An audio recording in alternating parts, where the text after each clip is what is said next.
Bom, boa noite a todos. Esse tema é bem sucinto, trata de uma variação técnica no tratamento endovascular da estenose carotídea extracraniana. E foi feito em conjunto. A gente está com um serviço de cirurgia endovascular no Hospital Pedro Ernesto, e os residentes que rodam com a gente lá, em geral, acompanham a gente na parte particular também. E, por isso, a participação desse grupo tão heterogêneo aí na organização da apresentação. Bom, é uma casuística feita só no primeiro semestre de 2008. Foram 3 pacientes, todos do sexo feminino, octogenárias e hipertensas como comorbidade.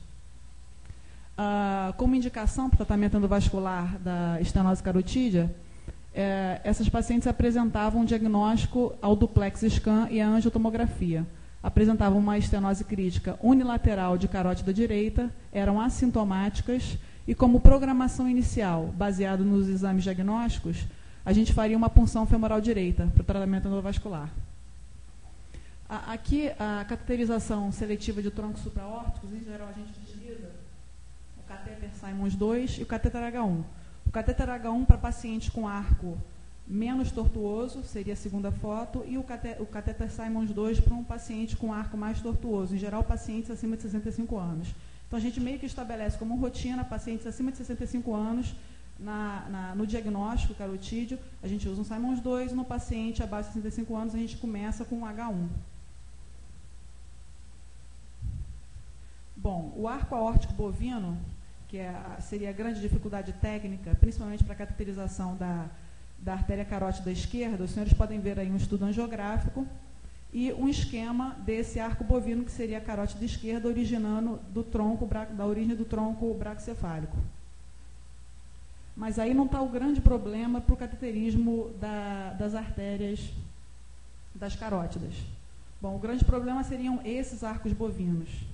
Seria um arco bovino com intensa tortuosidade, onde todos os troncos supraórticos saem bem próximo à aorta ascendente.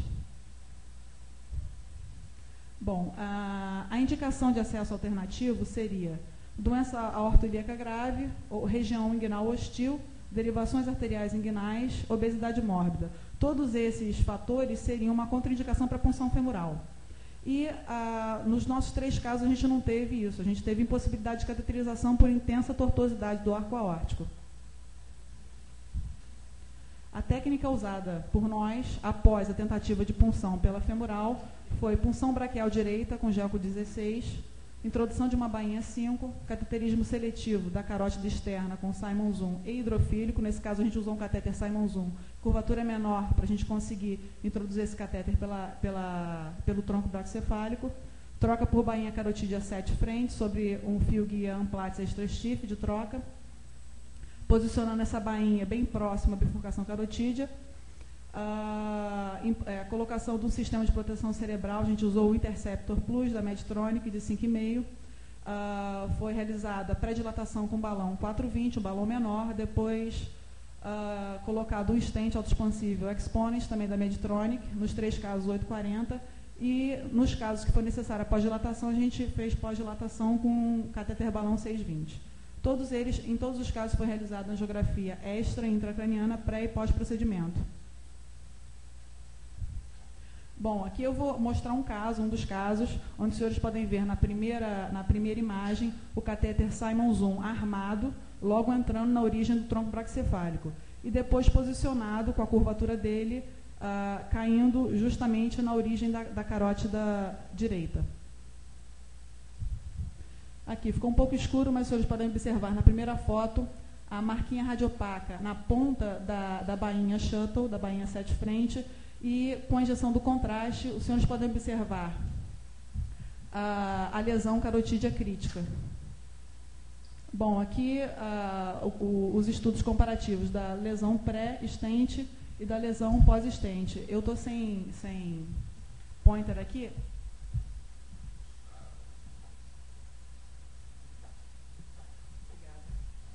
Os senhores podem observar a ponta da bainha aqui.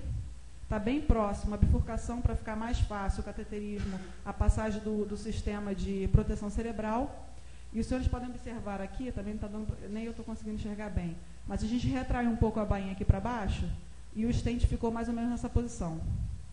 Porque essa máquina aqui só gravou o estudo em cine, não gravou, embora a gente faça tudo com subtração digital, gravou só em cine.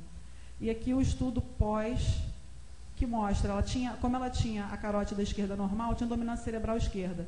Então apenas a cerebral média enchia pré e enchia pós, ficou igual ao estudo anterior. Bom, como resultado, tivemos sucesso técnico primário, ou seja, todas as lesões foram tratadas em todos os casos. Sucesso clínico em 2 casos, porque uma das pacientes apresentou no pós-operatório hemiparesia esquerda com recuperação parcial. Foi um caso de extrema dificuldade técnica, inclusive pelo acesso braquial. Bom, como via de acesso alternativo, a gente tem a punção anterógrada carotídea, que seria, tecnicamente, o procedimento mais fácil, porque você já vai cair na carótida comum e vai evitar a tortuosidade, vai evitar aquele ângulo entre a subclave e o início da carótida comum. Porém, você vai ter uma distância muito curta para trabalhar, é uma punção arriscada, apresenta um desconforto muito grande para o paciente, então, em geral, você tem que fazer esse procedimento sob anestesia geral, e tem um risco grande de hematoma local. É difícil comprimir a carótida aí depois de terminar o procedimento. O acesso braquial, seria um acesso, quais seriam as vantagens? É uma artéria de bom calibre, eu teria menor tortuosidade do que pela artéria femoral, porém tem um risco de lesão isquêmica do membro. A radial, na literatura eu encontrei vários casos, vários relatos de casos de acesso alternativo para angioplastia com estente de carótida pela radial, todos feitos por cardiologistas, nenhum por cirurgião vascular. Bom, porque eles dominam a técnica da punção radial. Seria um menor risco de isquemia do membro, porém, tem que fazer o teste Allen primeiro, porém é uma artéria de calibre reduzido, permitindo apenas a introdução de, no máximo, uma bainha 6 frentes, e tem uma dificuldade maior com a tortuosidade do que no acesso braquial, que é mais perto do sítio de trabalho. Bom, nos casos da literatura são todos casos de relato 1, 2 casos. O que eu achei interessante é que os nossos 3 casos foram no último ano. E eu vou comentar isso na discussão mais para frente, na conclusão. Por quê? Tem esse primeiro, o último caso de 2007, eles estavam discutindo a implantação desse catéter Morph, que seria um catéter mais maleável, que caberia justamente naquela transição entre a subclave e a carótida. Esse aqui é um acesso pela carótida esquerda transaxilar publicado no Neurosurgery, provavelmente não por cardiologista intervencionista nem por cirurgião vascular, porque o acesso transaxilar é um desastre, tem que ser no mínimo feito via aberta. Bom, a carótida esquerda via radial, cardiovascular, né, de cardiologista, e tem um trabalho muito interessante, que é um trabalho retrospectivo que avaliou 5 anos de experiência em tratamento endovascular de carótida, tiveram 133 pacientes e apenas 2 por via braquial. Como assim a gente tem uma incidência de 3 casos em um semestre, uma estatística bem menor de tratamento endovascular do que eles, e 5 casos por punção direta da carótida comum. Bom, como conclusão da casuística desses 3 casos, a gente tem que o acesso braquial na angioplastia com estente carótida é uma alternativa viável nos pacientes sem acesso por via femoral. Todos os 3 casos foram indicados a cirurgia só pela angiotomografia. A angiotomografia, apesar de nos propiciar excelentes imagens, sugere, porém, não determina o grau de dificuldade de cateterização carotídea. Somente na angiografia diagnóstica podemos ter uma real noção da dificuldade técnica do procedimento terapêutico.